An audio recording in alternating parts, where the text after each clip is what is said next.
कि जो गुलाबराव पाटिल माननीय माननीय मंत्री साहब है पाल्दी के, वहाँ पर जो घटना घटी है ये उन्हीं के चिरंजीव उनकी वजह से यहाँ पर घटना घटी है। तो हम ये डिमांड करते हैं कि कोई मैं सैयद वासिफ अली AIMIM तालुका अध्यक्ष जलगांव नसीराबाद से आज यहाँ पर जो भी फारूक शेख साहब ने कहा उसके ऊपर जो भी हमने यहाँ पर कंप्लेन लेटर दी है, कलेक्टर साहब से डिस्कस किया है। इसके बाद में एक चीज़ यही सामने आ रही है कि जो गुलाबराव पाटिल माननीय मंत्री साहब है पाल्दी के, वहाँ पर जो घटना घटी है ये उन्हीं के चिरंजीव उनकी वजह से यहाँ पर घटना घटी है। तो हम ये डिमांड करते हैं कि कोई भी पॉलिटिकल इसके अंदर प्रेशर ना आए और इसकी चौकसी एकदम सही ढंग से हो, ट्रांसपेरेंट हो, ताकि जो वहाँ पर नुकसान हुआ है आने वाले टाइम में अब ऐसा कोई भी नुकसान ना हो और कोई भी व्यक्ति इसमें पॉलिटिकली या पुलिस तरफ से इन्वॉल्व ना हो। यही हमारी डिमांड है। धन्यवाद। आज हम जलगांव जिला एकता संगठन की ओर से यहाँ पर माननीय जिलाधिकारी इनसे मुलाकात ली और उनको बताया कि पाल्दी में जो 3 साल पहले घटना घटी थी उसकी पुनरावृत्ति हुई, वो भी नए साल पे। तो हमने उनको एक 9 मांगे सामने रखी और उनसे डिस्कस किया। हमने ये नहीं कहा कि हम आपको निवेदन देने आ रहे, बल्कि हमने ये कहा कि ये हमारी कंप्लेंट है, एज ए डिस्ट्रिक्ट मैजिस्ट्रेट आप इसको फॉरवर्ड करो, क्योंकि हम आगे यहाँ पे ह्यूमन राइट्स में भी जाने वाले हैं, हम यहाँ आगे मुख्यमंत्री सचिवालय कक्ष में जाने वाले हैं, हम अल्पसंख्यक सेल में जाने वाले। तो उन्होंने कहा कि किसने आके क्या कहा और किसको गाली गलौज की। तो हमारी मांग है आज कि वो कितना बड़ा भी राजकीय नेता हो या राजकीय नेता का घर का हो, उस पर पुलिस ने कायदेशीर कार्रवाई करनी ही चाहिए। ये हमारी मेन डिमांड है। FIR में अज्ञात इसम लिखे गए हैं, जबकि जिसने फिरियाद दिया है वो पिंजारी ने नाम कहा था कि ये लोगों ने आके गाली गलौज की, ये लोगों ने वहाँ जलाया है करके।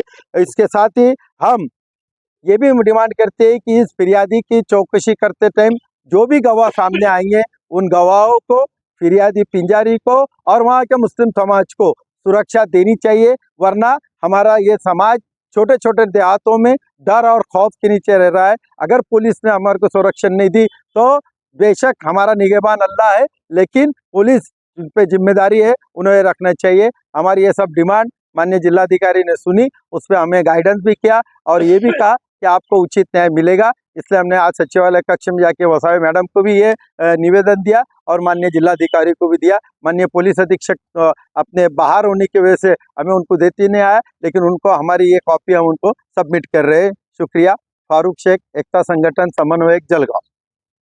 दूर दूर से एरिया के दुकानों को टारगेट करके उनको जलाया गया, लूटा गया, बाकायदा संगनमत करके पूर्व नियोजित कट रच के उसको रचा गया। इसलिए उनके जो गुनहगार है उन पे सजा उनको होनी चाहिए, उन पे मौका लगना चाहिए, उनको तड़ीपार करना चाहिए और जिनका जिनका नुकसान हुआ है वो पूरी नुकसान की रकम कायदेशीर रीत्या उन गुनहगारों से लेनी चाहिए जिन्होंने ये नुकसान किया। साथ ही हमने शासन को ये भी कहा है कि वो सबों का पूरा का पूरा जिनका उनका टी और ब्रेड उस पर चलता था उनका पूरा नुकसान हो चुका है। FIR में अगर 50,50,000 का नुकसान बताया है तो वो 2 से 3 कोटी का नुकसान है। इसलिए हर एक फर्द को 25 लाख रुपए इमीडिएट नुकसान भरपाई देना चाहिए। और ये घटना जो घटी है उसको जिन्होंने किया है वो और उनके पीठ के पीछे जो है, जिसको आका कहते हैं, जिसको मास्टरमाइंड कहते हैं, जिनको हमारे राजकीय नेता बहुत बड़े बड़े अपना सियासी खेल खेलते हुए अपने बच्चों को इनको आगे करके ये जो कुछ घटना घटी है, तो हमारा ये कहना है कि वो 20-25 अज्ञात इसम नहीं थे। आज एकता संघटन जळगाव तर्फे माननीय जिल्हाधिकारी साहेबांना एक तक्रार अर्ज देण्यात आलेला आहे। काल रात्री पाळदी येथे काही गुंड लोकांनी मुस्लिम समाजाच्या दुकानांना टार्गेट करून ते जाळपोळ केलेली आहे व मुस्लिम समाजामध्ये भीतीचं वातावरण निर्माण केलेलं आहे। त्याच्या विरुद्ध मुस्लिम समाजाच्या लोकांनी पोलिसांमध्ये तक्रार केलेली आहे, परंतु पोलिसांनी त्या तक्रारीमध्ये फक्त 20 ते 25 अज्ञात लोक अशी नोंद केलेली आहे। परंतु तक्रारदार व तिकडे जे साक्षीदार होते त्यांना ज्यांनी हे कृत्य केलेले आहे त्यांचे नाव माहीत आहे।